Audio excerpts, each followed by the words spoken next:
All right, let's get right into it. Today, we're not just looking at history from a distance. Nope, we're diving headfirst into the streets, right into the heart of one of the most chaotic, world-changing moments of the 20th century, the Russian Revolution. And our guide for this is John Reed, an American journalist who was literally there, in the middle of it all.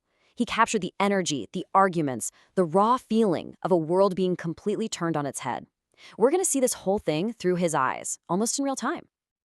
Reed wrote this after the fact, and man does it capture the sheer speed of what happened.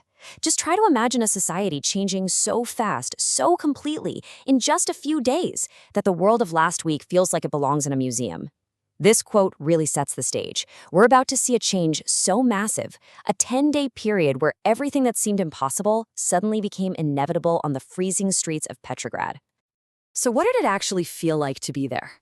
Well, Petrograd in the fall of 1917 was a city that was shivering. And not just from the cold, the famous Russian winter that was on its way. It was shivering from hunger, from fear, and from this revolutionary tension that was so thick you could practically taste it.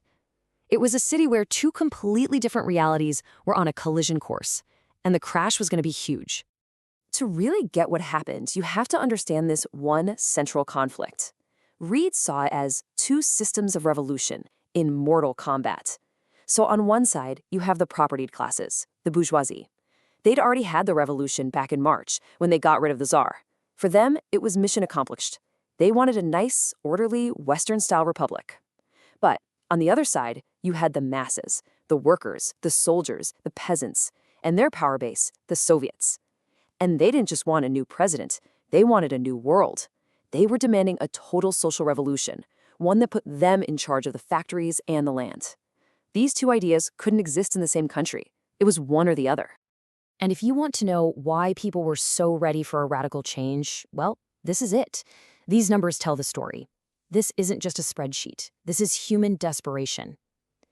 In just 3 years of war, the price of a simple pair of shoes shot up over 1,000%.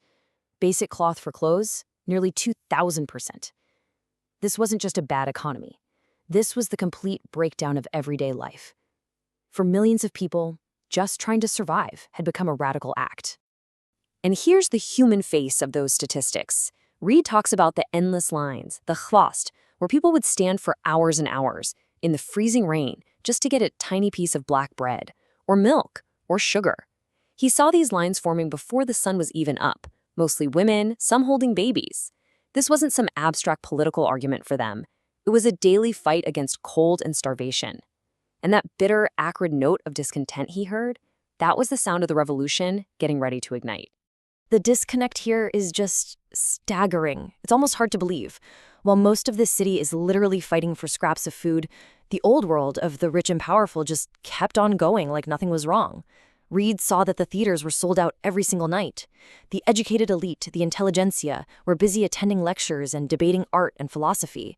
It's this incredible picture of two worlds existing side by side, with one of them completely, utterly oblivious that a tidal wave was about to wash them away forever. So with all that tension in the air, how did the Bolsheviks actually take power? The myth is this huge, bloody, dramatic battle.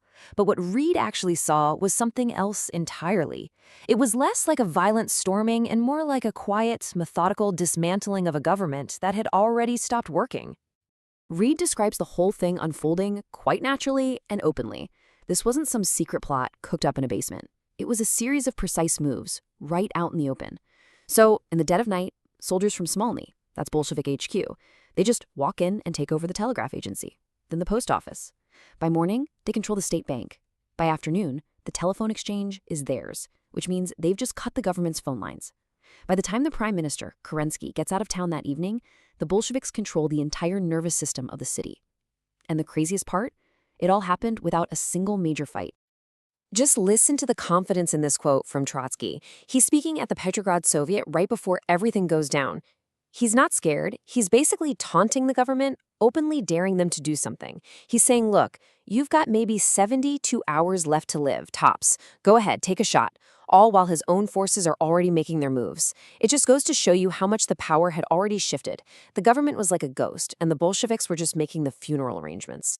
Now, in the middle of all these huge world-changing events, there's this one small human moment that tells you everything you need to know. Trotsky, the guy organizing the whole insurrection, gets stopped at the gate of his own headquarters, and a young soldier blocks his way, saying, "You haven't got a pass." Trotsky says who he is, and the soldier just goes, "Names don't mean anything to me." This is perfect. It shows you that this revolution was coming from the ground up. It wasn't about the famous leaders anymore. It was about ordinary soldiers taking the new rules incredibly seriously. They were building a new kind of order right out of the chaos. Okay, so all of this leads to the climax, the moment that's gone down in history and legend, the fall of the Winter Palace. This was the last holdout of the provisional government, the symbolic heart of the entire old world. This was the shout that started echoing through the streets, and Reed knew exactly what it meant. See, you have to understand, Kronstadt wasn't just a place. It was a naval base with 25,000 sailors who were, as Reed said, convinced Bolsheviki and not afraid to die. These guys were the shock troops, the hardcore believers. When people heard that Kronstadt was coming, they knew the final act was about to begin.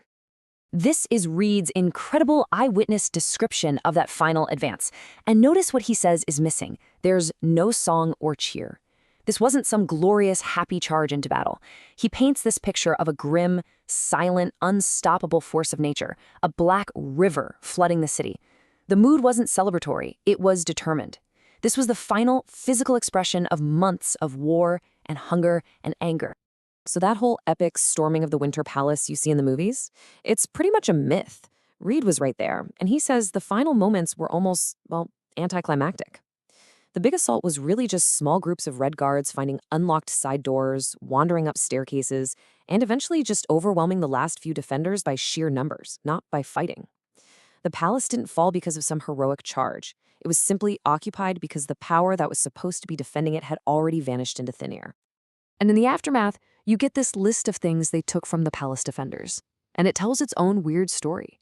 As they disarmed people, a committee went through their pockets to stop any looting. And what did they find? Not a bunch of weapons. They found statuettes, ink bottles, candles, bed quilts, a fur coat, an umbrella. It's this bizarre, mundane collection of stuff that just highlights the complete chaos and the surreal, almost quiet death of an entire way of life. So the Winter Palace is taken, the political revolution is basically over, and now the social revolution can finally begin. The action shifts immediately, like that very same night, right back to the Smolny Institute, where the winners didn't waste a single second. They were trying to build a brand new world from the rubble of the old one. This is the moment it all snaps into focus. Lenin, who'd been in hiding for months, finally shows up at the Congress of Soviets. He gets this massive, thunderous ovation, walks up to the podium, grips the sides, and just says, simply, "We shall now proceed to construct the socialist order." Reed described the reaction as an overwhelming human roar. With that one sentence, it was official. The destruction phase was over. The construction was about to begin. And they didn't mess around. Their strategy was brilliant and immediate. What were the very first things this new government did? Lenin gets up and proposes 2 decrees that went straight to the 2 deepest, most desperate desires of the entire Russian population: peace and land. First, an immediate end to the war. Second, all private land is abolished, gone. With those 2 moves, the Bolsheviks showed they would do what the provisional government only talked about, and they locked in the support of millions of people who were now suddenly in charge. Okay, so the Bolsheviks had won Petrograd, the capital was theirs, the old government was finished. But, and this is a huge but, as John Reed makes crystal clear, this was far from over, because Petrograd was not Russia. Winning the capital was just the first move in a much bigger, much more uncertain game for the soul of the entire country. And this is where you see the incredible gamble they took. The whole insurrection was planned and carried out by a pretty small group of people in one city. They seized power, and then they basically walked into the All-Russian Congress of Soviets and presented this coup d'etat as a done deal. The giant question now was, would the rest of this enormous, fractured, chaotic country actually go along with it? And that's where Reed's story ends, on the cold morning after the victory, with these huge, urgent questions just hanging in the air. See, the Bolsheviks believed Petrograd was just the first domino. They were betting everything that all great Russia would rise up with them, and that workers all over the planet would answer the call, creating a global red world tide. The 10 days that shook the world were over. But the struggle they started and the questions they asked, Well, they would go on to define the rest of the 20th century.